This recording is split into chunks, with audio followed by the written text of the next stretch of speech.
Hello everyone. कैसे हैं आप सभी? आई होप सभी सेहतमंद होंगे। फर्स्ट ऑफ ऑल, जितने भी बैकग्राउंड में नॉइज आएगी प्लीज़ उसे इग्नोर कर देना। सेकेंडली, मैंने थोड़े से सॉन्ग चला रखे हैं ताकि मैं भी इसे ऐसा अजीब सा फील ना करूँ कि मैं ही बस कैमरे में बोले जा रही हूँ, तो थोड़ा सा मैं भी एंटरटेन होती रहूँ। हाय गाइस, तो मैंने ना ऑलरेडी एक इंट्रोडक्टरी वीडियो बनाने की कोशिश की थी। 6-7 क्लिप्स ऑलरेडी ऐसे आ गए, तो उसमें मैंने बैकग्राउंड में ना सॉन्ग चला रखे थे कि मैंने सोचा कि मैं थोड़ा सा ऑक्यूपाइड होंगे, बट नहीं, मैं ऑक्यूपाइड नहीं हो पा रही थी, मैं डिस्ट्रैक्ट हो पा रही थी, तो मैं फिर से वीडियो शुरू कर रही हूँ। वीडियोज में इन दोनों ने आपको हाय बोला था। ये पिकाचू एंड ये है पेरी। तो पेरी आप सभी का मेरे चैनल पे वेलकम कर रहा है।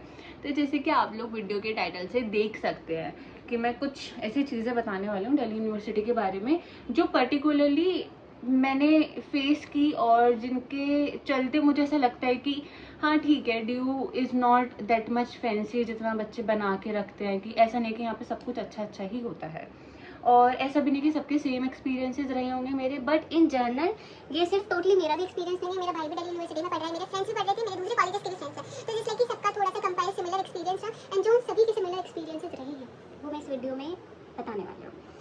तो शुरू करते हैं। एंड फर्स्ट ऑफ ऑल, सबसे पहले apart from everything, congratulations to every single student जिनका ड्यू में आना एक ड्रीम था and it has come true. So congratulations and all the best for your upcoming years. Do your best, enjoy your college life. क्या ये चीज़ मुझे last में mention करनी चाहिए थी? एनीवे, स्टार्टिंग में मेंशन कर दिया मैंने ना। थोड़े से ब्रीफ से नोट्स भी बना लिए हैं। नोट्स नहीं, मतलब कि कुछ ऐसी चीज़ें जो मैं भूल ना जाऊँ। कि ड्यू में जो टॉक्सिसिटी की स्टार्टिंग होती है सोसाइटीज़ से। अब सोसाइटीज़ क्या है, ड्यू में हर एक single college in due has so many societies, like at least 10 societies होती है।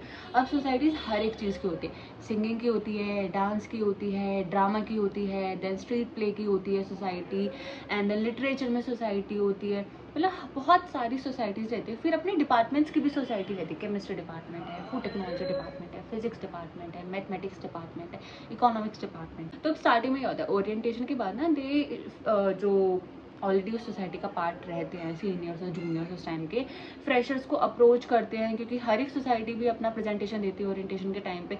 तो they made freshers feel like कि भाई आ जाओ, बहुत फन होगा, पब्लिक स्पीकिंग में हेल्प मिलेगी, तुम्हारी पर्सनैलिटी डेवलपमेंट होगा, we will provide you the certificate जो इन फ्यूचर तुम्हें हेल्प करेगा, जॉब में हेल्प करेगा, कहीं और जाओगे वहाँ पे हेल्प करेगा।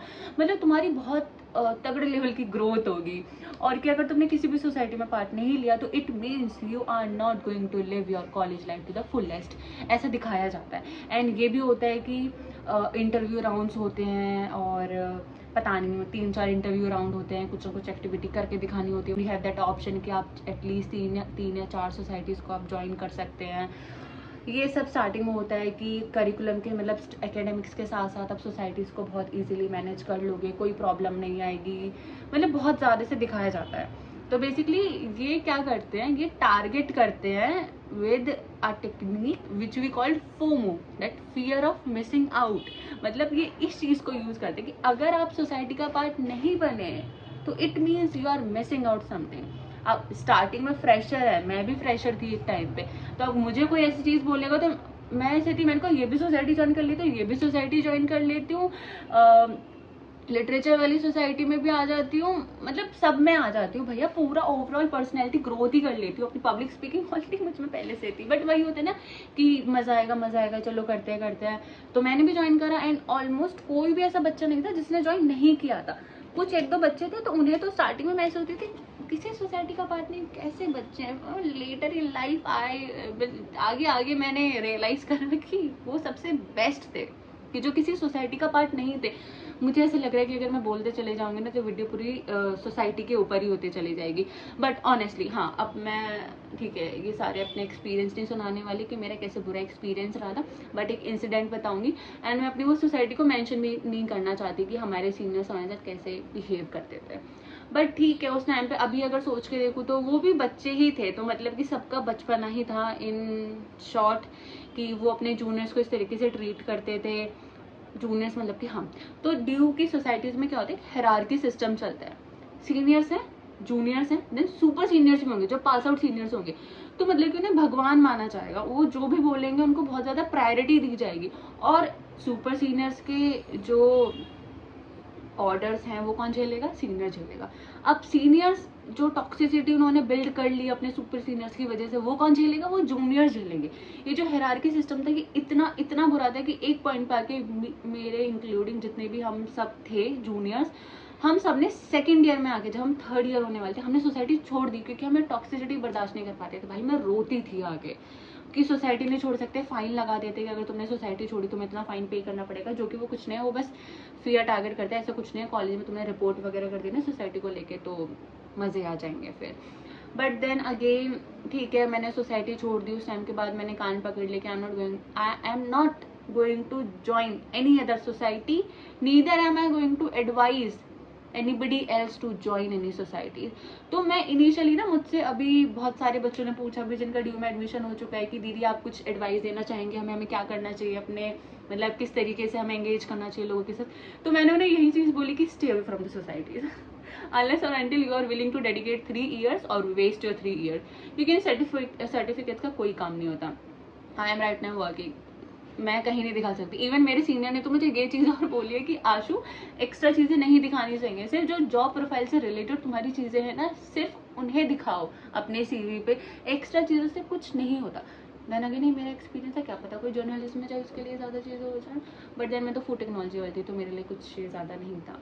एंड देन ये अब ऑलमोस्ट सारी चीज़ें मैंने मेंशन कर दी हैं। फोमो की स्ट्रेटेजी यूज़ करते हैं, सर्टिफिकेट्स का लालच देते हैं, हायरार्की होती है, ठीक है। अब इसके अलावा भी किसी को सोसाइटी ज्वाइन करनी हो तो कर सकता है, बस छोड़ देना, मतलब जहाँ भी तुम्हें लगे कि एकेडमिक्स के बीच में आ रही तो छोड़ देना। एंड शायद इसीलिए जो हमारे प्रोफेसर थे उन्हें बिल्कुल नहीं पसंद था कि बच्चे सोसाइटीज़ में टाइम वेस्ट करें, क्योंकि शायद वो इतना आगे तक का देख पा रहे थे जितना हम फ्रेशर्स, हम स्कूल से निकले बच्चे नहीं देख पा रहे थे। बट अब देखूँ तो अब मैं देख पाती। Then DU elections. अब ड्यू में हर एक कॉलेज में इलेक्शंस होते हैं, ठीक है, लेकिन हर एक कॉलेज में ज़रूरी नहीं हो सेंट्रल वाले इलेक्शंस हो, जिसका प्रचार होता है, पैम्पलेट बंटते हैं। ये मेरा भाई है अभी बताता रहता है कि उसे आए दिन फ्री में खाना खाने को मिलता रहता है कैंटीन में, हमें वोट देना, हमें वोट देना, हमें वोट देना। एंड देन मेरा तो गर्ल्स कॉलेज था, बट गर्ल्स कॉलेज में भी इलेक्शंस होते थे। अब इलेक्शंस की भी एक अलग कमेटी बनती है जिसमें टीचर्स, इस सब में टीचर्स का कोई रोल नहीं होता, ये बच्चे ही हैं, अपना स्टूडेंट वाली कमिटी ही होती है जो ये सब कुछ करवाती रहती है, स्टूडेंट बॉडी ही रहती है। तो अब इसमें भी टॉक्सिसिटी होती है। लाइक अगर आप सोसाइटीज़ का पार्ट ना हो के आप स्टूडेंट एसोसिएशन का पार्ट होते हो ना, आप उसमें भी आपको हद टॉक्सिसिटी बर्दाश्त करनी पड़ेगी। हाँ, देयर माइट बी सिचुएशंस कि आप अच्छे बॉन्ड्स बना लो कि आपकी तकलीफें थोड़ा कम हो जाए, बट टॉक्सिसिटी बर्दाश्त करनी पड़ेगी। And right now I feel like कि कोई फ़ायदा नहीं है भाई इन सबको बर्दाश्त करने। पढ़ने के लिए आए हो, पढ़ो जाओ। प्लेसमेंट वैसे नहीं है ड्यू में कि तुम सोचो कि प्लेसमेंट मिल जाएगी तुम्हें, नहीं भाई, तो तुम पढ़ो, किसी सोसाइटीज़ को सिर्फ एज अ बाहर से ऑब्जर्व करो, एंड यू फील लाइक कि you want to be a part of that society, then go ahead. And then हाँ, फिर हम अभी इलेक्शंस वाली बात कर रहे थे, तो इलेक्शंस में इसका कोई फ़ायदा नहीं है भाई, मतलब तुम पढ़ने इसलिए आए कि तुम पॉलिटिक्स में आगे चले जाओ, सीरियसली। तो इलेक्शन से जितना दूर हो सके उतना बेटर है, क्योंकि इलेक्शंस की वजह से लड़ाइयाँ होती हैं, यू विल नेवर नो कि तुम किसका फेवर कर रहे हो, कौन तुमसे चिढ़ गया है, बूम बूम लड़ाई हो जाए। मेरे भाई के कॉलेज में आता है, नाम नहीं बताऊंगी मैं इस कॉलेज का। क्लास में आते हैं कि क्लास में कैसी टॉक्सिसिटी बियर करनी पड़ती है, क्लास में कैसा कैसा पॉलिटिक्स चलता है। सो स्ट्रेस कहाँ से आता है, हम कहाँ से फील करने लग जाते हैं कि we are not doing great, क्योंकि क्लास में ना ग्रुप बनने लग जाते हैं। अब आप ड्यू में आ रहे हो तो ड्यू में दिल्ली के भी बच्चे होंगे, बाहर के भी एस्थेटिक बच्चे होंगे, और क्या पता आप सादा सिंपल बच्चे हो। मैं मेरी क्लास की सादा सिंपल बच्ची थी, मतलब एस्थेटिक नहीं थी, मेरा ग्रुप भी सादा सिंपल वाला था। हमारी ग्रुप में हमारी बहुत ही फैंसी सी बबली सी फ्रेंड थी हमारी, वो कूल एस्थेटिक थी, बट आई डोंट नो उसे हमें क्या पसंद आ गया था। हम जो बिल्कुल भी एस्थेटिक नहीं थे, एस्थेटिक क्या समझ जाओ कैसे एस्थेटिक बच्चे होते हैं, बट वो हमारी बहुत अच्छी होती। तो सारे जो ऐसे दिल्ली गर्ल्स या फिर ऐसी लड़के होते, ज़रूरी नहीं वो सारे ऐसे हो कि मतलब आपको बहुत ही लो फील करवाएं, आपको डाउट करवाएं कि आप कहाँ से आ रहे हो, नहीं, कुछ अच्छे नहीं होते। मेरे दोस्त तो अच्छे थे, बट देन अगेन मेरे क्लास में भी और मेरे भाई भी जैसे बताते हैं कि नहीं, एक अलग ही ग्रुप बन जाता है जिसमें आप कभी अगर पार्ट भी बनना चाहो ना, आप नहीं बन सकते उस चीज़ का पार्ट। एंड मे बी आप दूसरे बच्चों को अच्छा फैंसी देख के आप ऐसा फील, आपके अंदर से स्ट्रेस क्या होता है ना, ऐसा प्रेशर बिल्ड हो कि नहीं हमें भी अच्छा बनना है, हमें भी उनके जैसा बनना है, वो हमें अपने ग्रुप में पार्टिसिपेट नहीं करवाते, हमसे बात नहीं करते हैं, तो आप ऐसे लो एस्टीम आपका बंदा चला जाए एंड यू आर लाइक कि गलत जगह आ गया हूँ, गलत लोगों के साथ हूँ। नहीं, take a chill pill, embarrass yourself, embarrass नहीं मतलब एम्ब्रेस, एम्ब्रेस यही प्रोनाउंसिएट करेंगे ना, यही करेंगे आई गेस। तो मतलब कि खुद को यार सराहो, खुद को सपोर्ट करो, बस इन चीज़ों से दूर हो, मतलब सेल्फ टॉक ना will help you. And why I mentioned this thing is because I myself at one point felt like कि सब लोग कितने अच्छे हैं, मुझे कुछ भी नहीं आता, मुझे ड्रेसिंग सेंस नहीं आता, मैं बस एकेडमिक्स में थोड़ा बहुत अच्छी हूँ, इतना किसी चीज़ में भी अच्छी नहीं हूँ। But then with time I did that self talk वाला स्टफ कि नहीं, क्या मुझ में एक्चुअल में कमी है, क्या will that thing hinder me in my future और future goals, in achieving my future goals. नहीं भाई, नहीं किया, ऐसा कुछ हिंडर नहीं करा। तो बस इस चीज़ को भी ओवरकम करना है। एंड जो दिल्ली में वो चीज़ होती है ना कि partying and all, I will advise you all to stay away from that thing, because DU सस्ता है एंड पेरेंट्स के जो पैसे होते हैं वो बहुत प्रेशियस होते हैं। लेकिन दिल्ली यूनिवर्सिटी में आने के बाद बच्चों के अगर खर्चे बढ़ जाते हैं तो भाई ये चीज़ बहुत बहुत ज़्यादा गलत है। मतलब कमाओ, अपना कमाओ, फिर खर्च कर रहे हो तो समझ में आता है, बट अगर पेरेंट्स के कमाए हुए पैसे को ऐसे उड़ा रहे हो तो वो चीज़ समझ में नहीं आएगी, मतलब नहीं समझ सकते यार तुम वो चीज़ें।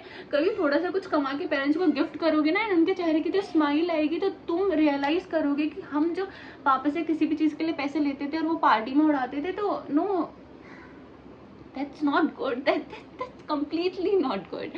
तो हाँ, stay away from that partying वाला stuff और अल्कोहल वाला स्टफ, स्मोकिंग वाला स्टफ, क्योंकि this thing will be normalised to you. जैसे होता है ना कॉर्पोरेट्स में कि ऑफिस के बाहर चाय की दुकान होती है, वहाँ पे सब लोग सिगरेट फूकने के लिए आते हैं, तो कॉलेजेस के बाहर भी सेम चीज़ होती है, टपरी पे जाते हैं सब लोग सिगरेट फूकते हैं। लेकिन नहीं करने का, इन सारी चीज़ों में इन्वॉल्व नहीं होना है। मैं तो ये भी नहीं कह सकती कि मैंने भी ये सारी चीज़ें की है, नहीं, मैंने कभी ये सारी चीज़ें नहीं की है, तो ना ही मैं दूसरों को एडवाइस कर सकती। एंड अगर आप इन सारी चीज़ों से खुद को बचा के रख सकते हैं तो फिर you are going to accomplish something really great in your life. And या तो बस यही टॉक्सिक कल्चर था जिसके बारे में मैं बताना चाहती थी ड्यू की। आई होप मैंने सब कुछ समराइज़ कर दिया है and thank you so much for watching. अगर आप लास्ट तक देख रहे हैं, ना तो आप लोग ये चीज़ बता पाओगे कि ये जो पेंडेंट है मुझे मेरी दोस्तों ने गिफ्ट करा है and that's a butterfly pendant. तो अगर आपने ये वीडियो लास्ट तक देखा है तो आपको कमेंट सेक्शन में बताना पड़ेगा कि इस पेंडेंट के नीचे क्या बनाओ।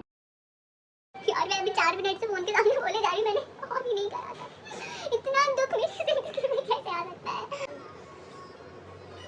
बहुत सेटिंग करनी पड़ी है एक वीडियो बनाने की। कोई नहीं, दुख कभी तो खत्म होंगे।